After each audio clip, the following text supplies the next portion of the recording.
நாகை அருகே கேரளாவைச் சேர்ந்த சுற்றுலா பேருந்தும் மினி வேனும் நேருக்கு நேர் மோதிக்கொண்ட விபத்தில் 7 வயது சிறுமி ஒருவர் காயமடைந்தார்.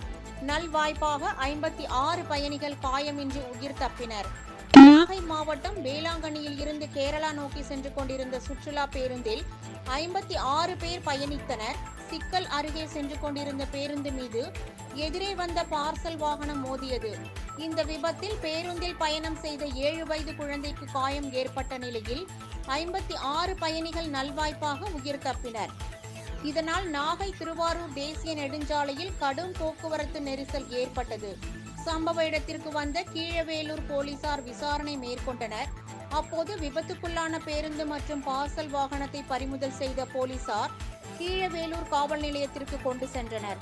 காயம் அடைந்த 7 வயது சிறுமி 108 ஆம்புலன்ஸ் வாகனத்தின் நாகை அரசு மருத்துவக் கல்லூரி மருத்துவமனைக்கு அனுப்பி வைக்கப்பட்டார்.